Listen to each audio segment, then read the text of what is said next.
Hello friends, welcome to my channel. आज के इस वीडियो में हम क्लास 8th के political science chapter 2 understanding secularism पढ़ेंगे। कल्पना कीजिए कि आप हिंदू या मुसलमान हैं और अमेरिका के किसी ऐसे भाग में रहते हैं जहां ईसाई कट्टरपंथी बहुत ताकतवर है। मान लीजिए कि अमेरिका का नागरिक होते हुए भी कोई आपको किराए पर मकान नहीं देना चाहता। आपको कैसा महसूस होगा? क्या आपको गुस्सा नहीं आएगा अगर आप इस भेदभाव के खिलाफ शिकायत करें और जवाब में आपको कहा जाए कि ये देश तुम्हारा नहीं है, तुम भारत लौट जाओ? तो आपको कैसा लगेगा? क्या आपको बुरा नहीं लगेगा? आपका ये गुस्सा दो रूप ले सकता है। एक हो सकता है कि आप प्रतिक्रिया में ये कहें कि जहाँ हिंदू और मुसलमानों की तादाद ज़्यादा है वहाँ ईसाइयों के साथ भी इसी तरह का बर्ताव होना चाहिए। ये बदला लेने वाली बात है। या फिर आप ये राय बना सकते हैं कि सबको इंसाफ मिलना चाहिए। इस सोच के आधार पर आप संघर्ष का रास्ता चुनकर इस बात के लिए आवाज़ उठा सकते हैं कि धर्म और आस्था के आधार पर किसी के साथ भेदभाव नहीं होना चाहिए। ये सोच इस मान्यता पर आधारित है कि धर्म से संबंधित किसी भी तरह का वर्चस्व खत्म होना चाहिए। यही धर्मनिरपेक्षता का मूल मंत्र है। इस चैप्टर में हम यही जानेंगे कि भारतीय संदर्भ में इसका क्या अर्थ है। इतिहास में हमें धर्म के आधार पर भेदभाव, बेदखली और अत्याचार के कई उदाहरण मिलते हैं। शायद आपने पढ़ा होगा कि हिटलर ने जर्मनी में यहूदियों पर किस तरह के अत्याचार किए। वहाँ कई लाख लोगों को केवल धर्म के आधार पर मार दिया गया था। लेकिन अब यहूदी धर्म को मानने वाले इजराइल में भी मुसलमान और ईसाई अल्पसंख्यकों के साथ अमानवीय व्यवहार किया जा रहा है। सऊदी अरब में गैर मुसलमानों को मंदिर या गिरजाघर बनाने की छूट नहीं है। ना ही इन धर्मों के लोग वहां पूजा अर्चना के लिए किसी सार्वजनिक स्थल पर इकट्ठा हो सकते हैं। इन सभी उदाहरणों में एक धर्म के लोग अन्य धार्मिक समुदाय के लोगों के साथ या तो भेदभाव कर रहे हैं या उनका उत्पीड़न कर रहे हैं। भेदभाव की ऐसी घटनाएं तब और ज़्यादा बढ़ जाती है जब दूसरे धर्मों के स्थान पर राज्य किसी एक धर्म को अधिकृत मान्यता प्रदान कर देता है।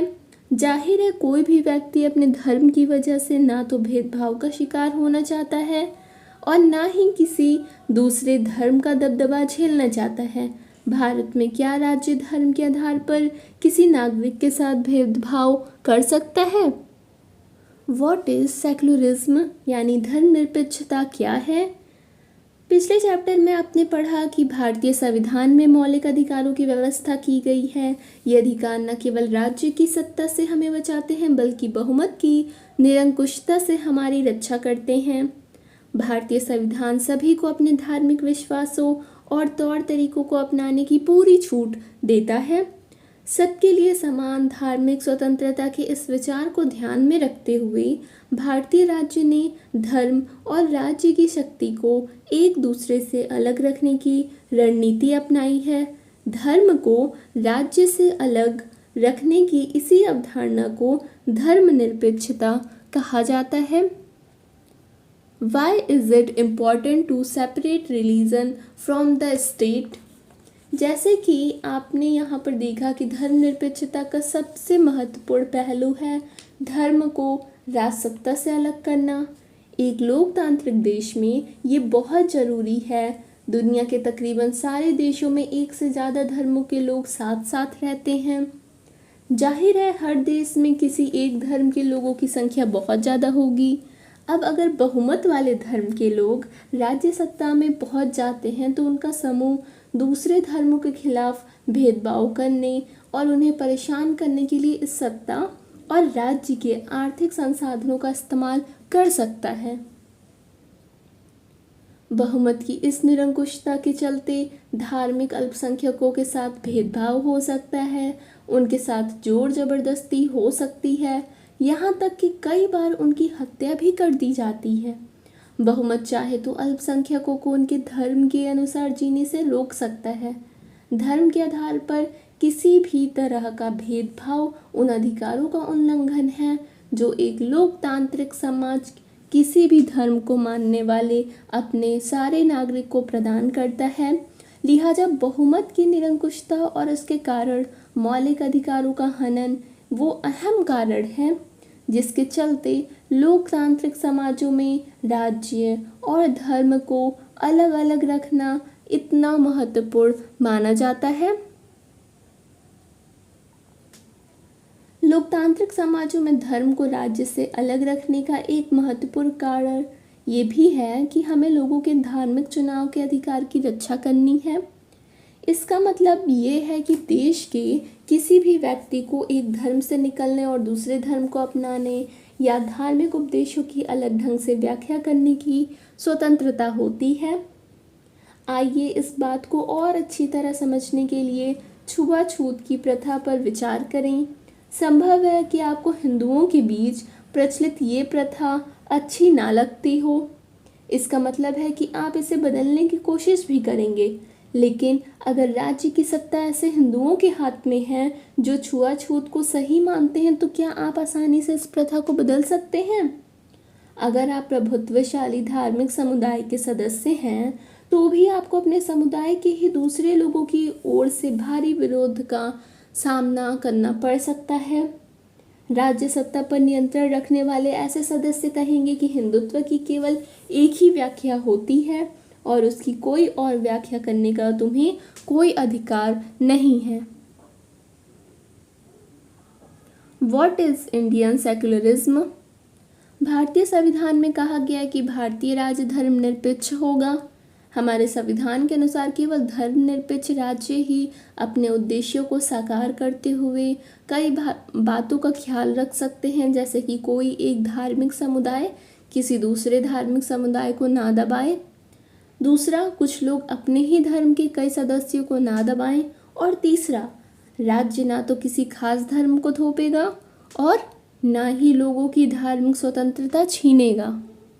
इस तरह के दबदबे को रोकने के लिए भारतीय राज्य कई तरह से काम करता है। पहला तरीका ये है कि वो खुद को धर्म से दूर रखता है।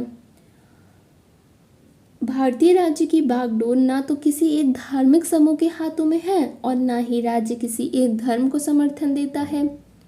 भारत में कचहरी, थाने, सरकारी विद्यालय और दफ्तर जैसे सरकारी संस्थानों में किसी खास धर्म को प्रोत्साहन देने या उसके प्रदर्शन करने की अपेक्षा नहीं की जाती है। गवर्नमेंट हाई स्कूल, यहाँ पर एक स्टोरी बताई गई है। सीमापुर सरकारी स्कूल के विद्यार्थी एक धार्मिक त्यौहार मनाना चाहते हैं, तो कहते हैं सर अगले महीने एक बहुत बड़ा त्यौहार आ रहा है, हमने कभी स्कूल में ये त्यौहार नहीं मनाया, क्या इस साल मनाएंगे? तो सर कहते हैं कि नहीं देखा, ऐसा नहीं हो सकता, हमारा स्कूल सरकारी स्कूल है, हम किसी एक धर्म को महत्व नहीं दे सकते हैं। निजी स्कूल जो चाहे करे, लेकिन सरकारी स्कूल अपनी चार दीवारी के भीतर कोई धार्मिक उत्सव आयोजित नहीं कर सकता।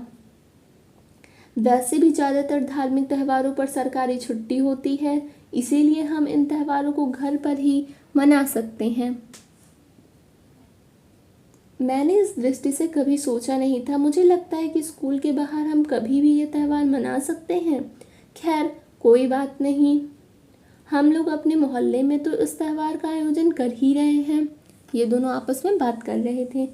इस फिगर से स्कूल के अंदर किसी धार्मिक त्यौहार का आयोजन सभी धर्मों के साथ एक जैसा व्यवहार करने की सरकारी नीति के खिलाफ होता है। सरकारी स्कूल अपनी प्रातःकालीन प्रार्थनाओं या धार्मिक आयोजन के जरिए किसी एक धर्म को बढ़ावा नहीं दे सकते। ये नियम निजी स्कूलों पर लागू नहीं है। धार्मिक वर्चस्व को रोकने के लिए भारतीय धर्मनिरपेक्षता का दूसरा तरीका है अहस्तक्षेप की नीति। इसका मतलब है कि सभी धर्मों की भावनाओं का सम्मान करने और धार्मिक क्रियाकलापों में दखल ना देने के लिए राज्य कुछ खास धार्मिक समुदाय को कुछ विशेष छूट देता है। अब यहाँ कुछ दोस्तों ने हाल ही में स्कूटर खरीदे हैं, वे साथ साथ स्कूटर पर घूमने जाने को तैयार हैं। पहला बोलता है, अरे तुम्हारे पास हेलमेट तो नहीं है। दिल्ली में सबको हेलमेट पहनना पड़ता है, यही कानून है, फिर तुमने हेलमेट क्यों नहीं पहना? जुर्माना भरने का बड़ा शौक है क्या?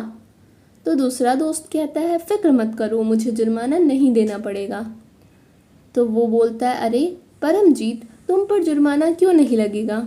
देखो, पगड़ी पहनना सिख धर्म का एक बुनियादी उसूल है, इसीलिए सरकार मुझे हेलमेट पहनने के लिए मजबूर नहीं कर सकता है। इस ड्राइंग से आपको क्या पता चलता है कि युवक परमजीत को हेलमेट पहनने की ज़रूरत नहीं है। कारण यही है कि भारतीय राज्य इस बात को मान्यता देता है कि पगड़ी पहनना सिख धर्म की प्रथाओं के मुताबिक बहुत ज़रूरी है।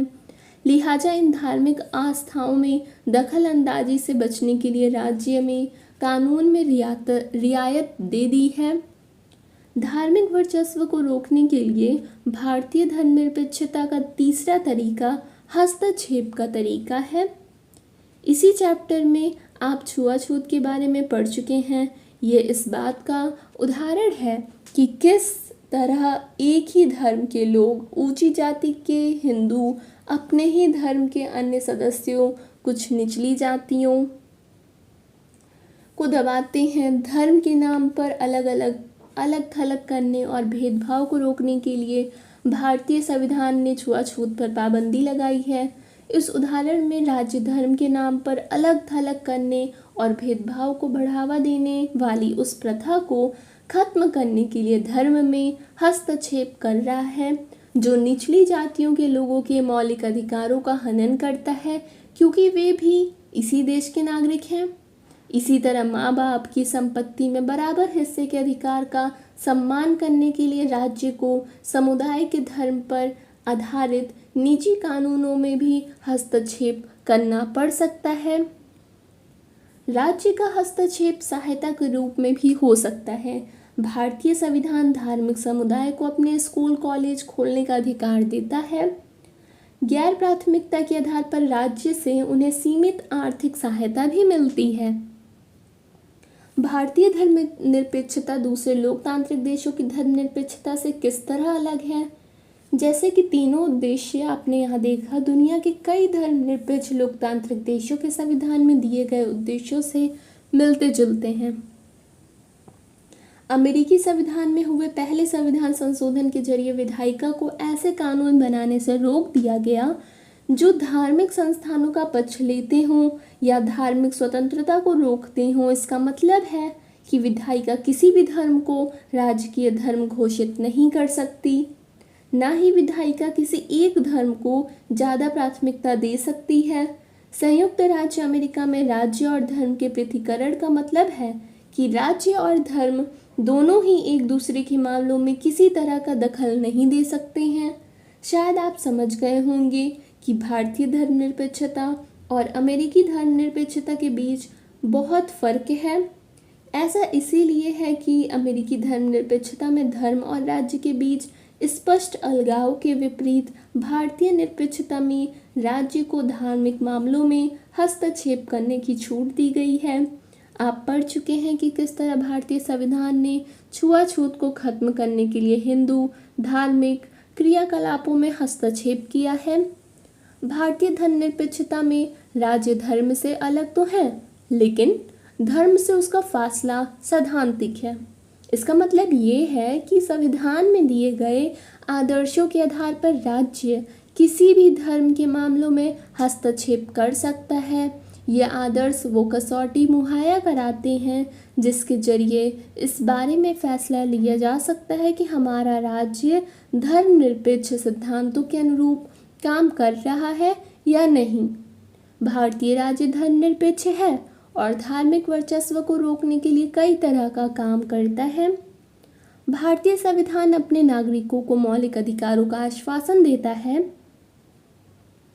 ये मूलभूत अधिकार इन धर्मनिरपेक्ष सिद्धांतों पर आधारित है, लेकिन इसका मतलब ये नहीं है कि भारतीय समाज में इन अधिकारों का उल्लंघन बंद हो गया है। बल्कि वास्तव में ऐसे उल्लंघनों की वजह से ही हमारे सामने संवैधानिक व्यवस्था की जरूरतें बनी हुई हैं। इस तरह के अधिकारों के होने का ज्ञान हमें इन अधिकारों के उल्लंघन के प्रति संवेदनशील बनाता है। जब कभी ऐसा होता है तो हमें इसके खिलाफ सही कदम उठाने की क्षमता भी उसी से मिलती है। यहाँ फरवरी 2004 में फ्रांस में एक कानून बनाया गया था, उसके बारे में दिया गया है।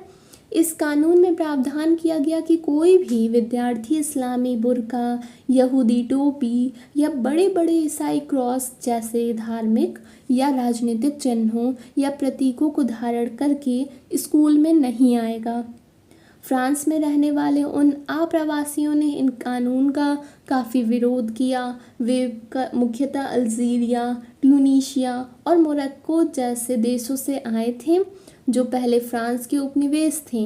1960 के दशक में फ्रांस में मज़दूरों की कमी हो गई थी। उस समय इन आप्रवासियों को फ्रांस आकर काम करने के लिए वीज़ा यानी कि प्रवेश पत्र दिए गए थे। इन प्रवासियों की बेटियां स्कूल में अक्सर सिर पर रुमाल बांधकर जाती हैं, लेकिन इस नए कानून के लागू होने के बाद उन्हें सिर पर रुमाल बांधने के कारण स्कूल से निकाल दिया गया है।